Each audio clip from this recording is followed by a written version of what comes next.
This copyrighted telecast may not be reproduced, retransmitted, or used in any form without the authorized written consent of NASCAR Broadcasting. NASCAR would like to thank all of our loyal fans for your continued support, and we hope you enjoyed today's broadcast. Looks like it's going to be a very short day for Chris Wimmer. Mark McFarland in the 59 on the inside of Brad Keselowski. And there's the story. Brad Keselowski was one of 5 rookies that were in the top 10, and problems with David Rudiman in the NTN number 17. NTN bearings number 17 getting spun around. And so Rudiman in turn number 2 having problems.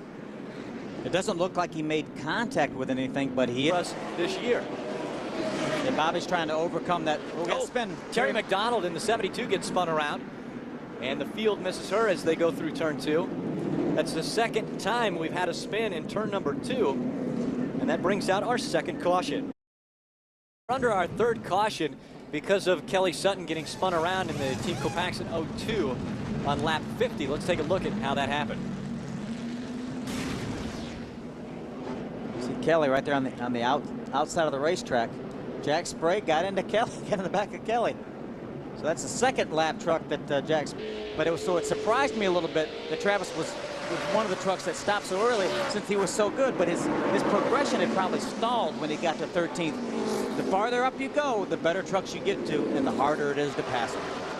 And I talked to Travis just after practice, and he was very pleased with his truck. He thought his truck was running very well. As a matter of fact, Alex Meshkin, the owner of Bang Racing, and those 2 trucks, the 24 of Travis Quapple and the 42 of Mike Skinner, said that they were looking at Travis's truck because Mike Skinner seemed like he was just way off, and they had to figure out some way to get Mike Skinner caught up to where Travis was at. Well, that's such an advantage. Oh, trouble over in turn 3.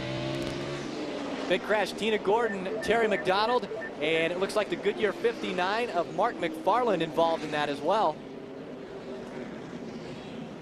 Mark McFarland, the Goodyear 59, was the truck on the inside. Entering turn number 3 right here. Tina was way high on the racetrack and got a little bit loose, got sideways, and that just bottled up the field in front of them. You saw David Rudiman in the 17 truck try to go between Terry and Tina, and Mark McFarland was against. Jack Sprague was not able to hold. Problems with the 08 of Ken Weaver to get spun around in turn number 2. That's the 3rd truck we've seen spin in turn 2.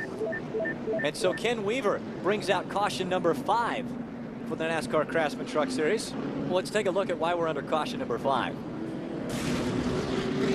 Get Mike Dolan, or bringing the pace truck, the 08 of Ken Weaver spinning there. Looks like Chad Chaff on the 18 Dickies Dodge might have made some contact with Ken Weaver. Start-finish line, Dennis Setzer getting by the 17 of David Rudiman. And Ken Weaver very hard into the wall in turn number 2, backs it in as you see the damage to the back of the 08. See Shelby Howard, the 23 truck.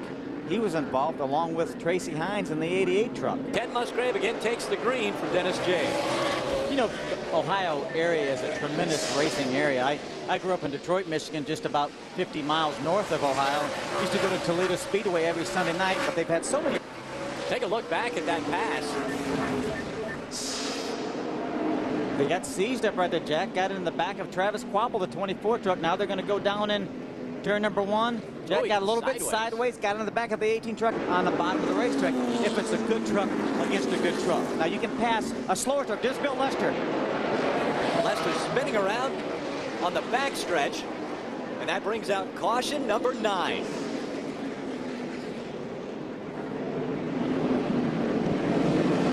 I think if I'm Terry Cook, I'm loving these caution flags because it allows my tires to cool off a little bit. I can cool my tires for these few laps under caution. Why the 9th caution flag is flown?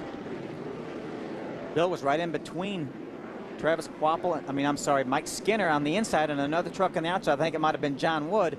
Got a little bit sideways. Welcome back to the Uaw-Gm Ohio 250. That is the Showtime Line-X number 24 of Travis Quapple. This is something we did not see one time last year.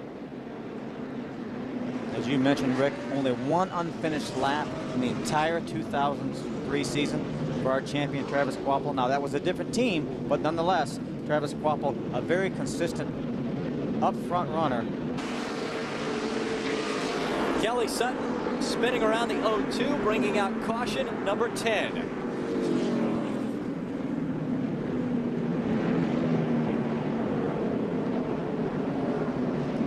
As we are just coming up to lap 200, that brings out our 10th caution of the day.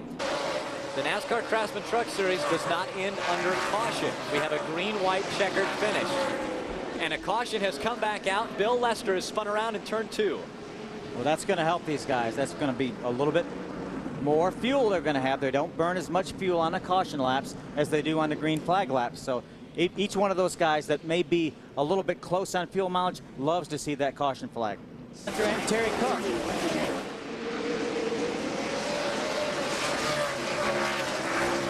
Terry Cook just out in front of Bobby Hamilton. And again, Bill Lester spinning and problems. A hard hit. Joe Armendia involved in Chase Montgomery in the 8. Having problems on the backstretch. Caution flags breed caution flags, and looked like Bill had some contact from behind, got turned around, left him in the middle of the racetrack, and these trucks are going so fast on that backstretch. Some hard contact. We see Joe Armendia moving around, taking the steering wheel off. Looks like Bill's moving around there too. You can see his head bobbing around inside the truck right there. Disappointed, very frustrated in Ohio.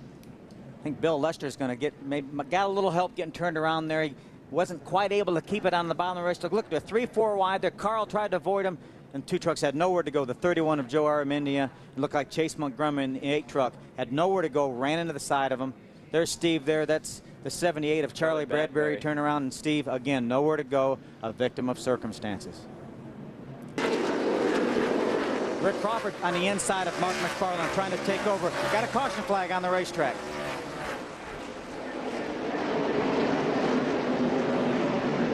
Thirteenth caution comes out. Hank Parker Jr. gets turned around on the front stretch, able to get back going. This is right on the restart. He got into the 30th. That's what sent Brandon Witt up into the wall here in turn number 1. Tough break for both these guys. Brandon Witt had a 7th place run going, would have been his best career finish. Field, Ohio, as they come out of turn number 4, Dennis James will give him the green flag for the final time. Another good restart by Jack Sprague. They're side by side, back for about the 6th position. David Starr and Mark McFarland. This time by Jack Sprague. 1 to go.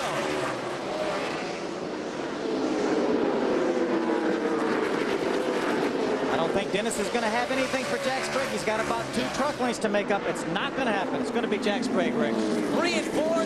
Here comes Jack Sprague for win number 24 in the NASCAR Craftsman Truck Series. Terry Cook hangs on for a great 3rd place finish. Bobby Hamilton 4th. Tracy Hines, best career finish in 5th. And Mark McFarland, a best career finish in 6th. And Jim Harris is Dodge. Yeah. Unbelievable. Jack Sprague started up front because of owner's points and finished up front because of great driving ability. So Jack Sprague claims the Uaw-Gm Ohio 250, the first time ever at Mansfield Motorsports Speedway. This copyrighted telecast may not be reproduced, retransmitted, or used in any form without the authorized written consent of NASCAR Broadcasting. NASCAR would like to thank all of our loyal fans for your continued support, and we hope you enjoyed today's broadcast.